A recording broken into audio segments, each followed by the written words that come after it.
बहुत समय पहले की बात है। घने जंगल के किनारे एक ऊंची, बादलों को छूती पहाड़ी थी। उसी पहाड़ी की सबसे ऊंची चोटी पर एक शक्तिशाली गिद्ध अरुण अपनी पत्नी तारा और नन्हे बच्चों के साथ रहता था। एक दिन अरुण और तारा शिकार की तलाश में जंगल की ओर निकल पड़े। घंटों भटकने के बाद अचानक अरुण की नजर एक बड़े से बिल पर पड़ी। उसने धीरे से कहा, तारा, देखो, वो बिल काफी बड़ा है, शायद हमें वहां कुछ खाने को मिल जाए। दोनों सावधानी से उस बिल के पास पहुंचे और जैसे ही अंदर झांका तो देखा कि वहां खरगोश के कई छोटे छोटे बच्चे थे। ये देखकर तारा की आंखों में चमक आ गई। वो खुशी से बोली, अरुण, इतना सारा खाना! अब तो हमें कई दिनों तक शिकार करने की जरूरत ही नहीं पड़ेगी। लेकिन अरुण ने शांत स्वर में कहा, तारा, हमें सिर्फ उतना ही लेना चाहिए जितनी हमें सच में जरूरत है, क्योंकि ज्यादा लालच का अंजाम हमेशा बुरा ही होता है। इतना कहकर उसने कुछ ही बच्चों को उठाया और दोनों वापस अपने घोंसले की ओर लौट आए। घोंसले पर पहुंचते ही उनके बच्चे खुशी से चहक उठे और तुरंत खाने में जुट गए। मगर तारा का चेहरा गुस्से से भरा था। उसने खाना तक नहीं खाया और नाराज होकर बोली, इतना सारा भोजन था, फिर भी तुम इतना कम क्यों लाए? अरुण ने उसे प्यार से समझाते हुए कहा, तारा, जरूरत से ज्यादा लालच करना कभी सही नहीं होता। हमें हमेशा उतना ही लेना चाहिए जितनी हमें सच में जरूरत हो, क्योंकि ज्यादा लालच का अंजाम हमेशा बुरा ही होता है। अरुण ने तारा की आंखों में देखते हुए धीमे स्वर में कहा, तुम्हें मैं एक कहानी के जरिए समझाता हूं, लेकिन वादा करो इसे ध्यान से अंत तक सुनोगी। तारा ने हल्की सी हामी भरते हुए कहा, ठीक है, मैं पूरी बात सुनूंगी। तब अरुण ने अपनी बात शुरू की। बहुत समय पहले सूर्यपुर नाम के एक छोटे से गांव में हरिदेव नाम का एक किसान रहता था। वो बेहद ईमानदार और सरल स्वभाव का इंसान था, इसीलिए गांव के लोग उसे प्यार से हरिया कहकर बुलाते थे। उसके छोटे से परिवार में उसकी पत्नी और 2 बच्चे थे, मगर किस्मत ने उसका साथ छोड़ दिया था। बीमारी और गरीबी ने उसे इस कदर घेर लिया था कि उसका मजबूत शरीर अब बेहद कमजोर हो चुका था और परिवार के लिए 2 वक्त की रोटी जुटाना भी मुश्किल हो गया था। लेकिन हरिया की जिंदगी हमेशा ऐसी नहीं थी। एक समय था जब उसका घर खुशियों से भरा रहता था, हर दिन हंसी खुशी बीतता था, सब कुछ ठीक चल रहा था। तभी 2 साल पहले गांव में एक भयानक महामारी फैल गई। उस बीमारी ने कई जिंदगियां छीन ली और दुर्भाग्य से हरिया भी उसकी चपेट में आ गया। किस्मत से उसकी जान तो बच गई, लेकिन वो बीमारी उसे अंदर से तोड़ गई। धीरे धीरे गांव से महामारी तो खत्म हो गई, मगर हरिया के जीवन में वो गहरा दुख और संघर्ष छोड़ गई। जो आदमी कभी तंदुरुस्त और मेहनती था, वही अब एक कमजोर और बीमार इंसान बन चुका था। हरिया ने अपने इलाज के लिए गांव के वैद्य और हकीमों के चक्कर खूब लगाए, लेकिन उसकी सेहत में जरा सा भी सुधार नहीं हुआ। धीरे धीरे हालात इतने बिगड़ गए कि उसके पास बची 3-4 बीघा जमीन भी इलाज में बिक गई। अब उसके परिवार की स्थिति ऐसी हो गई थी कि घर में खाने के लिए एक दाना भी नहीं बचा था। बीमारी ने हरिया को इतना कमजोर कर दिया था कि वो मेहनत मजदूरी करने लायक भी नहीं रहा। उसका शरीर बस हड्डियों का ढांचा बनकर रह गया था, जिस पर जैसे तैसे मांस की पतली सी परत चढ़ी ही हो। लेकिन अपनी हालत से ज्यादा उसे अपने परिवार की भूख चुभ रही थी। उस दिन भी घर में खाने को कुछ नहीं था। उसके छोटे छोटे बच्चे भूख से तड़पते हुए रो रहे थे। उनकी सिसकियां सुनकर हरिया का दिल टूटने लगा। वो तुरंत रसोई में गया, इस उम्मीद में कि शायद कुछ मिल जाए, मगर हर बर्तन खाली पड़ा था। ये देख उसकी पत्नी दुख और गुस्से में बोली, तुम कोई काम क्यों नहीं ढूंढते? आखिर ये सब कब तक चलेगा? हरिया ने थके हुए स्वर में जवाब दिया, मैंने कभी काम से जी नहीं चुराया, लेकिन ये बीमारी, इसने मुझे इतना कमजोर कर दिया है कि अब मैं कुछ करने के लायक ही नहीं रहा। ये तुम भी जानती हो। पत्नी की बातों ने उसे भीतर तक बेचैन कर दिया। वो घर में इधर उधर नजर दौड़ाने लगा ताकि कुछ ऐसा मिल जाए जिसे बेचकर थोड़े पैसे जुटाए जा सके। काफी तलाश के बाद उसे एक पुरानी लंबी रस्सी मिली। उसे हाथ में लेते हुए उसने धीमे से कहा, मैं इसे बेच कर आता हूं, शायद इससे बच्चों के लिए कुछ खाने का इंतजाम हो जाए। हरिया की बात सुनकर उसकी पत्नी चिंता से भर उठी और बोली, आज तो किसी तरह खा लेंगे, लेकिन कल क्या होगा? हरिया ने हल्की सी मुस्कान के साथ जवाब दिया, अरे भाग्यवान, पहले आज का तो इंतजाम होने दो, कल का मालिक तो ऊपर वाला है, वो कुछ ना कुछ रास्ता जरूर निकाल देगा। इतना कहकर उसने रस्सी उठाई और भगवान पर भरोसा रखते हुए बाजार की ओर चल पड़ा। काफी देर तक वो बाजार में आवाज लगाता रहा, लेकिन कोई खरीदार नहीं मिला। आखिरकार एक आदमी उसके पास आया और बोला, मैं इस रस्सी के 10 आने दे सकता हूं। हरिया ने थोड़ी उम्मीद के साथ कहा, भाई इसकी कीमत इससे कहीं ज्यादा है, मैंने इसे कुछ दिन पहले ही 15 आने में खरीदा था। मगर वो आदमी समझ चुका था कि हरिया मजबूरी में इसे बेच रहा है। उसने सख्त लहजे में कहा, मैंने जो कीमत लगाई है वही सही है, लेना है तो लो, वरना किसी और को ढूंढ लो। हालात से मजबूर हरिया ने आखिरकार वो रस्सी 10 आने में बेच दी। डूबते को तिनके का सहारा जो मिल गया था। पैसे हाथ में लेकर वो जल्दी जल्दी घर की ओर चल पड़ा, ताकि अपने परिवार के लिए कुछ खाने का सामान ले सके। तभी रास्ते में उसकी नजर 2 लोगों पर पड़ी, जो आपस में जोर जोर से झगड़ रहे थे। जिज्ञासा से भरा हरिया उनके पास गया, ये जानने के लिए कि मामला क्या है। पास पहुंचकर उसने देखा कि एक जवान आदमी ने एक बूढ़े का हाथ कसकर पकड़ रखा है और उसे जबरदस्ती कहीं ले जाने की कोशिश कर रहा है। बूढ़ा बेबस होकर अपना हाथ छुड़ाने की कोशिश कर रहा था। ये दृश्य देखकर हरिया से रहा नहीं गया। उसने उस जवान से कहा, अरे भाई, तुम इस बुजुर्ग को कहाँ ले जा रहे हो? इसकी उम्र तो देखो, ये तो तुम्हारे पिता के बराबर है। क्या इनके साथ ऐसा व्यवहार ठीक है? वो बूढ़ा जो बेबसी से कांप रहा था, हरिया की ओर उम्मीद भरी नजरों से देखता हुआ बोला, भाई साहब, ये नौजवान मुझे सिर्फ 10 आने के लिए कोतवाल के पास ले जाना चाहता है, ताकि मुझे कैद में डलवा सके। अब आप ही बताइए, क्या ऊपर वाला ये चाहेगा कि मैं, जिसने पूरी जिंदगी इस नगर में इज्जत से गुजारी है, सिर्फ 10 आने के लिए जेल चला जाऊं? बूढ़े की दर्द भरी बातों ने हरिया का दिल हिला दिया।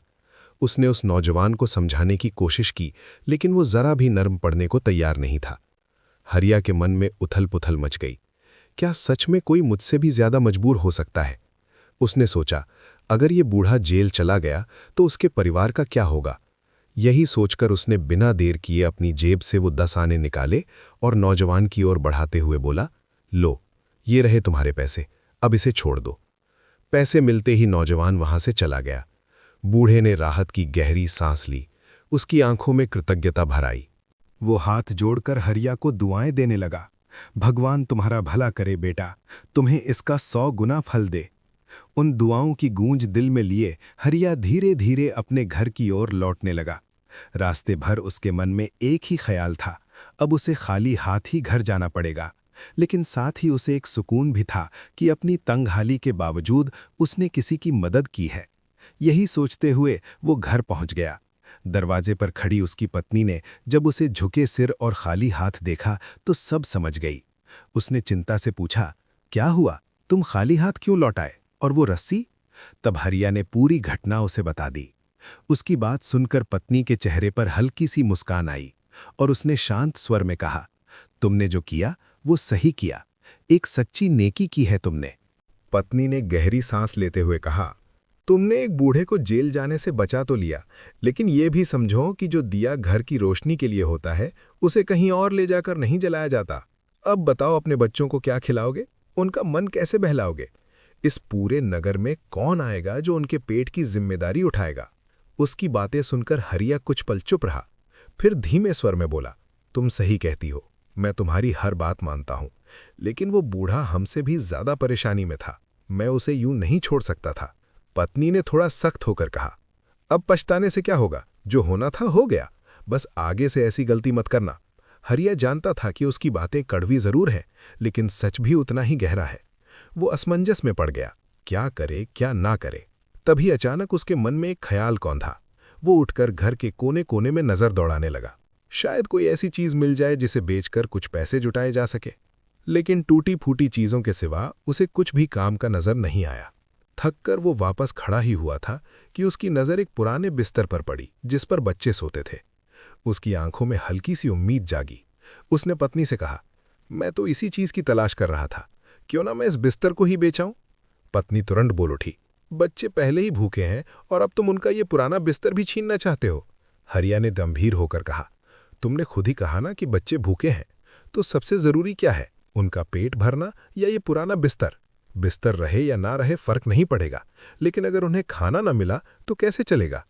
पत्नी ने जब देखा कि हरिया की नज़रों में उस पुराने बिस्तर की कोई खास कीमत नहीं बची, तो उसकी आंखों से आंसू बहने लगे। भारी मन से वो बोली, ठीक है, ले जाओ इसे और बेच दो, लेकिन ध्यान रखना इसे बहुत कम दाम में मत देना, ताकि कम से कम कुछ दिनों तक बच्चों का पेट भर सके। हरिया के पास अब कोई जवाब नहीं था। उसने चुपचाप सिर झुका लिया, बिस्तर को समेटा और बिना कुछ कहे घर से निकल पड़ा। वो धीरे धीरे चलता हुआ एक ऐसे बाजार में पहुंचा जहां नई पुरानी चीजों का सौदा होता था।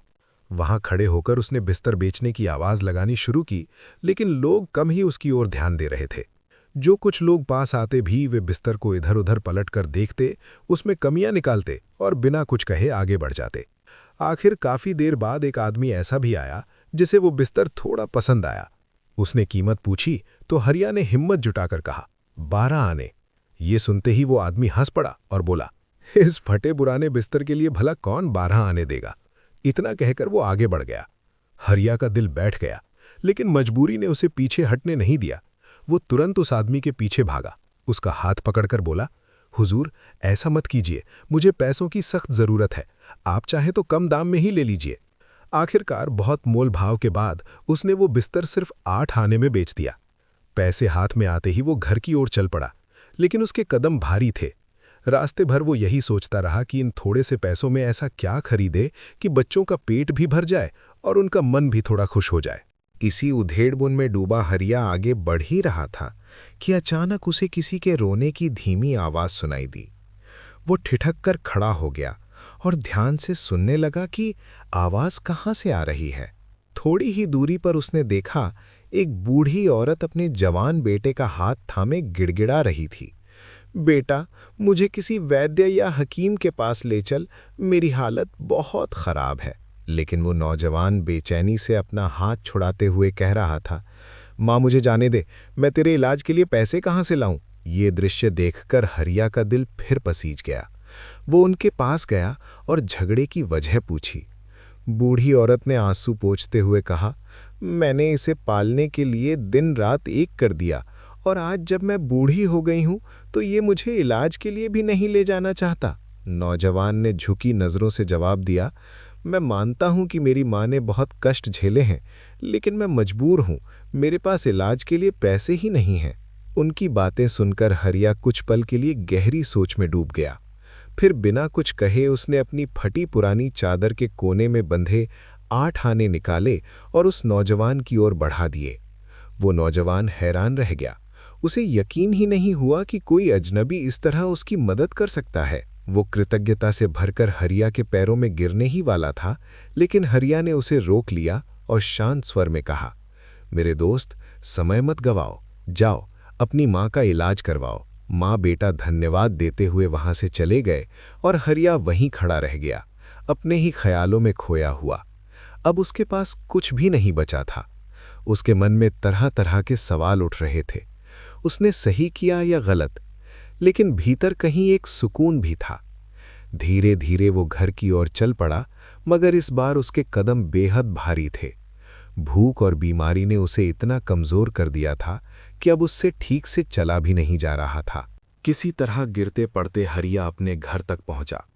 उसकी सांसें तेज चल रही थीं, शरीर जवाब दे चुका था, लेकिन घर पहुंचने की मजबूरी उसे आगे बढ़ा लाई थी। उसने दरवाजे पर हल्की सी दस्तक दी। अंदर उसकी पत्नी और बच्चे उसी इंतजार में बैठे थे, इसलिए दरवाजा तुरंत खुल गया। पत्नी के चेहरे पर पहले तो राहत और खुशी झलक उठी, लेकिन जैसे ही उसने हरिया का बुझा हुआ चेहरा देखा, उसकी वो खुशी पल भर में चिंता और गुस्से में बदल गई। वो तीखे स्वर में बोली, ये तुमने क्या किया? तुम फिर से खाली हाथ लौट आए? हरिया ने उसकी आंखों में उठते सवाल और गुस्से को देखा तो चुप न रह सका। उसने धीरे धीरे सारी बात बता दी, कैसे उसने रास्ते में एक बीमार बूढ़ी औरत और उसके मजबूर बेटे की मदद के लिए अपने आखिरी 8 आने भी दे दिए। ये सुनते ही पत्नी का धैर्य टूट गया। वो दर्द और गुस्से से भरकर बोली, तुम्हें बस दूसरों का ही दुख दिखाई देता है। उनकी मदद करने के लिए तुम हमेशा तैयार रहते हो, लेकिन अपने ही बच्चों की भूख तुम्हें क्यों नहीं दिखती? अब बताओ, हम क्या करें, कहाँ जाएं? मेरे बच्चों में अब और भूख सहने की ताकत नहीं बची। ऐसा लग रहा है जैसे ये भूख ही इन्हें हमसे छीन लेगी। हरिया के पास अब जवाब देने की ताकत भी नहीं बची थी। वो नजरें झुकाकर धीमे से बोला, भगवान सब देख रहा है। अगर तुम भी उस बूढ़ी औरत की पुकार सुनती तो शायद वही करती जो मैंने किया। लेकिन भरोसा रखो, वो हमें यूं नहीं छोड़ेगा। कोई ना कोई रास्ता जरूर निकलेगा। इस बार अगर मैं कुछ लेकर जाऊंगा तो बेचूंगा नहीं, गिरवी रखूंगा, ताकि चीज भी हाथ से न जाए और कुछ पैसे भी मिल जाएं। पत्नी ने कड़वाहट भरे स्वर में कहा, क्या तुम्हारे पास अब कुछ बचा भी है जिसे गिरवी रखा जा सके? हरिया ने थकी हुई नजरों से घर के कोनों को देखा, जैसे उम्मीद की कोई आखिरी किरण ढूंढ रहा हो। तभी उसकी नजर एक मिट्टी की सुराही पर पड़ी। वो बोला, वो सुराही अगर तुम दे दो तो मैं उसे गिरवी रखकर थोड़े पैसे ले आऊंगा। उससे एक छोटी सुराही भी ले आएंगे और बच्चों के लिए कुछ खाने का सामान भी। उसकी बात सुनकर पत्नी, जो पहले से ही दुख और गुस्से में डूबी हुई थी, अब और भी तिलमिला उठी। पत्नी गुस्से और बेबसी में बोली, अब तो इस सुराही से भी हाथ धो लो। इसे ना कोई खरीदेगा, ना ही कोई गिरवी रखेगा। बेहतर है इसे किसी को दान कर दो या तोड़ ही दो। उसकी कड़वी बातों ने हरिया का दिल चीर दिया। वो उदास कदमों से आगे बढ़ा, सुराही उठाई और धीमे स्वर में बोला, मुझे यूं मत ठुकराओ। जो कुछ भी कर रहा हूं अपने बच्चों के लिए ही तो कर रहा हूं। इतना कहकर वो घर से निकल पड़ा और एक बार फिर बाजार की ओर चल दिया। बाजार पहुंचते ही वो सीधे एक साहूकार की दुकान पर गया और उससे कर्ज की गुहार लगाने लगा। साहूकार ने उसे ऊपर से नीचे तक देखा और बोला, कर्ज मिल सकता है, लेकिन बदले में कुछ गिरवी रखना पड़ेगा। हरिया ने तुरंत अपनी सुराही आगे बढ़ाते हुए कहा, मेरे पास अभी बस यही है। साहूकार ने सुराही को घुमाकर देखा, फिर तिरस्कार भरी हंसी के साथ बोला, इस पुरानी फीकी सुराही के बदले कौन कर्ज देगा? ये तो गिरवी रखने लायक भी नहीं है। जाओ कोई और चीज लेकर आओ। हरिया का दिल बैठ गया, लेकिन वो रुका नहीं। वो एक दुकान से दूसरी दुकान तक भटकता रहा, हर जगह सुराही दिखाकर थोड़े पैसे मांगता रहा, मगर हर बार उसे निराशा ही हाथ लगी। किसी को वो पुरानी सुराही पसंद नहीं आई, कोई उसे गिरवी रखने को तैयार नहीं हुआ। धीरे धीरे सूरज ढलने लगा, अंधेरा घिरने लगा और हरिया की उम्मीदें भी बुझने लगीं। उसके मन में पछतावा उमड़ने लगा। शायद मैंने पत्नी से वादा करके गलती कर दी। इस सुराही से कुछ भी हासिल नहीं होगा। थका हारा, टूट चुका हरिया कुछ देर यूं ही खड़ा रहा। फिर उसने मन ही मन एक फैसला किया, अब इसे गिरवी नहीं, सीधे बेच देना ही बेहतर होगा। वो फिर से बाजार की ओर मुड़ा और ऊंची आवाज में सुराही के लिए खरीदार ढूंढने लगा, जैसे उसकी आखिरी उम्मीद अब इसी पर टिकी हो। अब हरिया की सारी उम्मीदें उसी सुराही पर टिक गई थीं। उसे लगा कि अगर किसी तरह ये बिक जाए तो कम से कम एक वक्त का खाना तो वो अपने परिवार के लिए ले ही जाएगा। लेकिन किस्मत जैसे उससे रूठ चुकी थी। कोई भी खरीदार उसके पास नहीं आया।